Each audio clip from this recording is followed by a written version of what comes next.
Vous l'avez sans doute compris, dans ce genre de reportage, où les informations sont peu nombreuses et contradictoires, il vaut mieux être une équipe et très mobile pour avoir un bon résultat.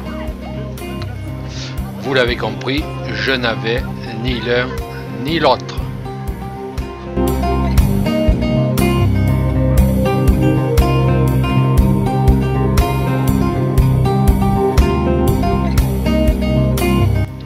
La fresque de Anne Ferraud sur le thème de Napoléon.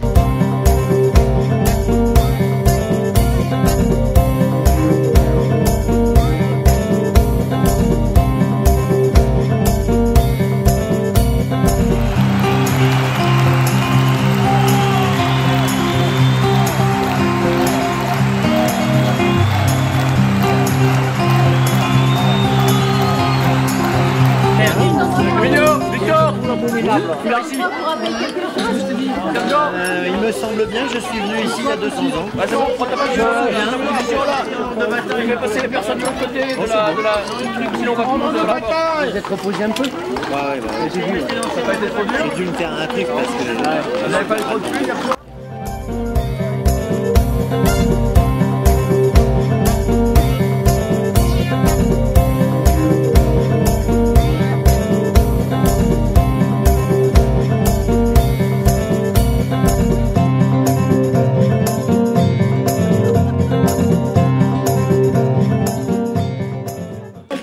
Merveilleusement, l'empereur à la reconquête de son trône déchu. Monsieur Bézaguier s'est fantassin, mais aussi l'association des 3 ans d'animation de Barème qui a été la cheville ouvrière de l'organisation de cette petite cérémonie.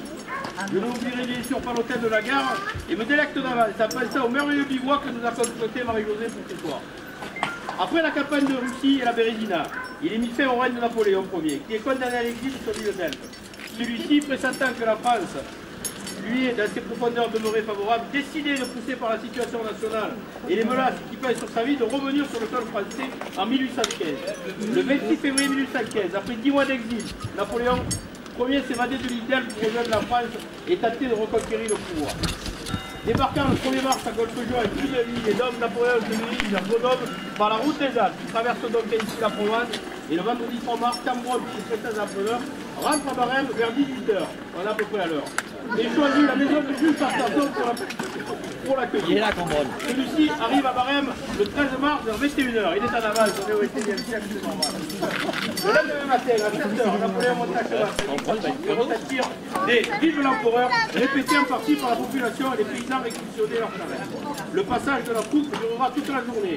Préféré et cédé de sa troupe de 50 lanciers à cheval, Napoléon se roule vers Nîmes et vers Saint-Estève. Après 20 jours de vol, l'aigle arrivera à Paris sans qu'aucun coup de feu n'ait été tiré. C'est le 200e anniversaire de cet événement que nous célébrons aujourd'hui. Et votre présence indique l'histoire napoléonienne est toujours bien ancrée dans vos mémoires. Barème s'enorgueillit. Ah bah tu les vois, tu vas pas être plus près, hein. Et c'est avec plaisir que nous dévoilons symboliquement ce tableau réalisé par une artiste locale, sans la citer, Anne Ferraud, plaçant Napoléon au centre de nos régions. C'est pas bien ça le tableau parce qu'il n'y a pas de lavande. Conjointement, nous rappellerons qu'une exposition sur le thème Napoléon se tiendra jusqu'à la fin du mois à la médiathèque. Mesdames, Messieurs, ici présents à cheval et à pied, vous êtes à votre 2e jour de votre périple. Il y a quelques gros morceaux demain matin pour remonter sur Digne. Vos efforts, dictés par la passion de l'histoire et l'amour des chevaux, forcent notre respect et nos applaudissements. Recevez nos encouragements et comme il y a 200 ans, volez de clocher en clocher jusqu'au tour de Notre-Dame. Je vous remercie.